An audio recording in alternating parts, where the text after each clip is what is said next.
안녕하세요. 저는 검사 점수의 보고와 해석에 대해서 발표를 맡은 컴퓨터 교육과 서민성입니다. 일단 PPT가 굉장히 단촐한데 이건 제가 귀찮아서 그런 게 아니라 저작권에 걸리지 않기 위해서 단촐하게 만들었습니다. 네, 일단 다음으로 넘어가시면 제가 발표하게 될 부분이 17장인데 여기에서는 총 4개의 부분이 있어요. 그 중에서 저는 이 2가지에 대해서 발표를 드릴 거예요. 이 장을 전체적으로 개관해 드리자면 일단 첫 번째 검사 점수는 이제 검사를 하고 나서 점수를 낼 수 있는 방법이 2가지가 있어요. 그게 이제 규준 참조 검사로 인한 점수 내기, 그다음에 준거 참조 검사로 인한 점수 내기, 이렇게 2가지 방법이 있는데 이제 첫 번째 장에서는 이제 그 2가지 점수가 나올 수 있다, 그냥 그것만 알려주는 거고, 이제 2장과 3장에서 각각 각각의 검사에 의해서 점수가 어떻게 나오는지에 대해서 그 점수 나오는 형태를 알려주는 거라고 생각하시면 됩니다. 그래서 저는 일단 그 검사를 내는 방법, 그 검사 종류 2가지를 말씀드릴 거고, 그다음 2번째로는 규준 점수에 대해서만 설명을 드릴 거예요. 다시 이제 첫 번째 장에 대한 얘기를 드리자면 검사 점수의 종류는 그냥 검사가 2종류가 있기 때문에 그 검사 점수도 2종류가 있는 거예요. 여러분들이 앞에서 배우셨던 것처럼 그 검사에는 규준 참조 검사와 준거 참조 검사가 있어요. 이거는 위에 거는 상대평가라고 생각하시면 쉽고요. 밑에 거는 절대평가라고 생각하시면 쉽습니다. 그래서 규준 참조 검사에 대해서 짧게 설명을 드리면 얘는 시험친 애가 어느 서열에 위치하는지 그 상대적인 그 서열을 나타내주는 검사이고요. 2번째는 이제 시험 치는 아이가 학습 목표에 도달했는지에 대해서 이제 그 준거 점수에 도달했는지의 여부를 검사하는 평가이기 때문에 절대평가라고 생각하시면 됩니다. 저희는 이제 상대평가에서 절대평가로 교육의 그런 흐름이 많이 바뀌고 있죠. 그래서 아무튼 이 검사가 종류가 2가지가 있음에 따라서 이렇게 점수가 산출되는 종류도 2가지로 나눌 수 있어요. 그래서 제가 오늘 얘기 드릴 것은 첫 번째, 이 규준 참조 검사에 대해서 점수가 어떻게 나오는지 그 점수 형태에 대해서 얘기를 드릴 겁니다. 그래서 규준 점수라는 것에 대해서 먼저 정의를 알려드리자면 사실 앞에서 말했던 걸 똑같이 말하고 있긴 한데 원점수에 대한 상대서열이라고 보시면 돼요. 그러니까 어떤 친구가 시험을 쳐서 원점수가 나왔어요. 이제 90점이 나왔는데 그게 이제 상대적인 서열로 그 점수화를 시키면 얘가 몇 번째 서열인가를 나타내주는 그게 바로 규준 점수라고 생각을 하시면 됩니다. 규준 점수의 종류에 대해서 얘기를 드리자면 이름이 되게 어려워요. 퍼센타일, Z점수, T점수, 스테나인 점수 이렇게 크게 4가지가 있다고 보시면 되는데 제가 이제 이 점수 4가지가 어떤 형태로 이렇게 나오게 되는지에 대해서 알려드릴 거예요. 근데 여기서 주의하셔야 될 게 하나 있는데 이 규준 점수는 전제가 하나 있어야 돼요. 전제가 이 시험 친 아이들의 성적이 정규 분포로, 이 정규 분포 아시죠? 이거 형태가 이렇게 예쁘장하게 생긴 이 아이처럼 나와야지만 이 규준 점수를 산출할 수 있다라는 전제가 있습니다. 그래서 이 정규 분포를 항상 기억해 두시고 여기 나오는 이 종류들은 모두 이 정규 분포포를 기준으로 점수가 산출된다라고 생각하시면 됩니다. 자, 다음으로 넘어갈게요. 자, 그러면 퍼센타일, 첫 번째 퍼센타일에 대해서 말씀드릴 건데 얘는 쉽게 생각하시면 그냥 100분위라고 생각하시면 됩니다. 그래서 정규 분포가 만약에 이렇게 있으면 얘가 몇 퍼센타일인지, 그냥 몇 퍼센트인지 뭐 요 정도이다, 뭐 중간이 여기 50%가 있다면 요 정도이다, 아닌 요 정도이다 이렇게 나타내 준다고 생각하시면 됩니다. 그래서 한번 예시를 들어보아 드릴게요. 제가 여기서 사진을 출처하였습니다. 만약에 애가 원점수를 50점을 받았어요. 근데 얘를 규준 점수로 바꿔보았더니 퍼센타일 규준 점수로 했을 때 40%이 나왔습니다. 그러면 실제 정규 분포가 이렇게 있으면 50%이 여기예요. 그러면 40%를 받은 아이는 한 요쯤 있겠네요. 뭐 한 요즘 40%일 이렇게 나타낸다고 보실 수 있겠죠. 이제 퍼센타일 이해가 되시죠? 근데 얘는 그냥 40%이라고 해도 되고 상위 60%이라고 해도 돼요. 여러분들도 이제 수능을 치셨을 때 만약에 100분위가 96%가 나왔다. 그렇게 하시면 뭐 상위 4% 이렇게 얘기하실 수 있죠. 그래서 이게 두 가지 방법으로 표현하실 수 있다라고 하시면 됩니다. 그럼 이제 퍼센타일이 나오면 상대적 서열이 나오겠죠? 얘는 40%다, 서열이. 이렇게 생각하시면 됩니다. 한 가지 더 예시를 해볼게요. 제가 문제를 가지고 왔는데, 일단 400점 만점인 성취도 검사가 있습니다. 여기에서 이 학생들이 보통 200점을 평균으로 받는데요. 그리고 표준 편차, 즉 떨어져 있는 정도가 50점이래요. 그럴 때 이 철수라는 친구가 300점을 받았어요. 그럼 이 아이는 퍼센타일, 즉 이 서열이 어느 정도일까요? 를 나타내는 문제인데요. 제가 한번 풀어보겠습니다. 자, 평균이 200점이죠? 뭐, 그럼 중간 200점이겠죠, 뭐. 그런 다음에 이 표준 편차 50이라는 게 즉 이 한 칸을 뜻합니다.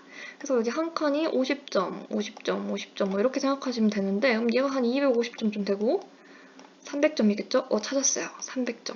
이 아이가 이제 원점수 300점인 애가 여기에 해당하는 점수대를 가지고 있다라고 생각하시면 됩니다. 얘를 이제 퍼센타일로 바꿔야 되는데 귀찮으니까 제가 바로 바꿔드리겠습니다. 97.72 퍼센타일입니다. 이 아이는 굉장히 시험을 잘 봤네요. 97.72 퍼센타일이라고 생각하시면 되고 이거 제가 반대로 상위로부터 생각하실 수도 있다고 했죠. 얘는 2.28 퍼센타일이라고 하면 됩니다. 왜냐하면 100에서 이걸 빼면은 2.28이 나옵니다. 이제 퍼센타일을 완벽하게 이해를 하신 것 같고 다음으로 넘어가 보자면 Z점수라는 아이가 두 번째 규준점수 표현 방법으로 나오게 되는데요. 말이 어렵게 돼 있어요. 정규 분포에서 평균이 0이고 표준편차 1로 나타내는 점수다 이렇게 나와 있는데 쉽게 설명을 해드리자면 어떤 애 A가 원점수가 평균이랑 똑같이 나왔어요. 그냥 50점이 평균인데 50점 받았어요. 그러면 Z점수가 그냥 0이라고 보시면 됩니다. 그냥 제 평균인 애가 0이구나 이렇게 생각하시면 돼요. 자, 이제 여기에서 두 가지를 생각해 볼 수도 있는데 내가 만약에 평균보다 점수를 잘 받았어요. 그럼 여기 이제 Z점수를 산출하는 이 공식을 보시면 평균보다 점수가 높으니까 분모가 양수가 되겠죠? 그래서 이 Z점수가 양수가 나옵니다. 근데 내가 컨디션이 너무 안 좋아서 원점수가 평균보다도 못 나왔어요. 그러면은 여기 마이너스 값이 있기 때문에 이 Z점수는 음수로도 나올 수 있습니다. 음수나 뭐 소수점으로도 나올 수 있어요. 그래서 얘는 꼭 양수가 아니라 평균인 0응, Z점수 0을 기준으로 잘 보면 양수, 못 보면 음수 이렇게 생각하시면 됩니다. 이해가 되시겠죠? 다음으로 넘어가면요. 얘를 제가 아까 했던 그 문제를 가지고 한번 풀어드릴게요. 만약에 표준 편차가 아까 50점이라고 했고요. 그 다음에 원점수가 얘가 300점 받았어요. 근데 이 아이가 평균보다 잘 받았네요. 그러면 제가 앞에서 얘기했던 것처럼 양수가 나오겠죠? 50분의 100이니까 2가 나와요. 이 아이의 Z점수는 2입니다. 이거 제가 나중에 그래프에서 한번 보여드릴게요. 아무튼 얘가 원점수가 더 커서 2가 나온다, 양수가 나온다 이렇게 생각하시면 됩니다. 자, 이제 T점수로 넘어갈 건데 T점수는 나오게 된 배경이 있어요. T점수가 나오게 된 배경은 이 아이입니다. 이 아이가 제가 앞에서 말씀드렸던 것처럼 음수나 소수점이 나올 수가 있어요. 이 소수점이나 음수가 나오면 서열을 보기가 되게 불편하죠? 그래서 얘는 T점수는 Z점수를 양수로 바꿔줬다라고 생각하시면 됩니다. 그래서 얘는 좀 어렵게 또 말씀드리면 정규분포에서 평균을 50으로 바꿨고요. 표준편차를 10으로 바꿨습니다. 그래서 공식만 보시면 바로 쉽게 구할 수 있어요. 이 문제를 그대로 쓰면요. 앞에서 이제 Z점수를 구해 오셨죠? 앞에서 구했던 Z점수가 2였으니까 얘를 T점수에 그대로 넣으면 50 플러스 20이 돼서 얘는 T점수는 70이 됩니다. 공식이 너무 많이 나오셔서 헷갈리실 것 같은데 아무튼 이렇게 나오고요. 이제 이걸 정리를 해드릴게요. 제가 퍼센타일과 Z점수, T점수를 한 번에 보여드릴게요. 그 앞에 나온 점수를 그대로 문제를 그대로 이용하자면 아까 여기 정규 분포표에서 이제 97.72 퍼센타일인 아이가 있었어요. 원점수를 퍼센타일로 환산해서 이 아이가 Z점수로 계산했더니 Z점수는 평균이 0이라고 했죠. 이 평균이 0이고 표준 편차가 1입니다. 그래서 1 단위로 지금 띄고 있죠. 그래서 이 아이는 Z점수는 2였어요. 그 다음에 얘를 이용해서 T점수를 구할 수 있었죠. 2를 곱하고 50을 더해서 70이 나오는 걸 보실 수 있습니다. 그래서 이게 앞에 했던 거를 그대로 다시 보여드린 거라고 생각하시면 됩니다. 퍼센타일은 이거였고 Z점수는 2가 나왔었고 Z점수를 이용한 T점수 공식을 사용하자면 70이 나올 수 있습니다. 이거 다 이해가 되시겠죠? 다음에 이제 마지막으로 스테나인 점수를 알려드릴게요. 이 아이는 이제 서열을 매기는 종류 중에 제일 쉽게 저희 수능 등급이라고 생각하시면 됩니다. 저희 수능 등급이 1등급부터 9등급까지가 있잖아요. 얘는 이렇게 생긴 정규 분포표를 9개의 범주로 그냥 잘라놨다라고 생각을 하시면 됩니다. 제가 그리지 말고 보여드릴게요. 자, 여기 보시면 스테나인이라고 적혀서 1부터 9까지 지금 나와 있는 거 보이시죠? 이렇게 그냥 정규 분포표를 등급 구간으로 나눴다라고 생각을 하시면 됩니다. 이 아이는 평균은 5로 잡았고요. 표준 편차는 2로 잡아야 이제 9등분이 나온다고 해요. 그래서 평균이 5라는 것은 이제 제일 가운데에 있는 등급이 5라는 거죠. 저희가 이제 수능에서 5등급을 받으면 반타작을 했다 이렇게 생각을 하시면 됩니다. 그래서 이렇게 생각을 하시면 되고 이 아이는 이제 그 해당 아이가 정확하게 어느 위치에 있는지 몰라요. 그러니까 몇 퍼센타일, T점수, Z점수는 몇 점 이렇게 나오는 게 아니라 그냥 구간으로 이 아이는 6등급이다, 구간이 6이다 이 정도로 알 수 있기 때문에 경쟁심을 유발하지 않게 된다라는 얘기가 있습니다. 아무튼 이 스테나인 점수 알아주시면 될 것 같고요. 사실은 한 가지 규준 점수 종류가 더 있어요. 그 아이 이름은 변환 점수인데요. 이걸 제가 따로 넣지 않은 이유는 바로 Z점수에서 파생된 아이이기 때문이에요. Z점수에서 T점수로 그 평균과 표준 편차를 바꿀 수 있잖아요. 이 아이도 Z점수에서 평균과 표준 편차를 마음대로 바꿔서 편안하게 나타낼 수 있습니다. 그래서 이걸 대표적으로 하는 게 SAT 이런 건데 SAT는 평균이 0이 아니라 500으로 바꿨어요.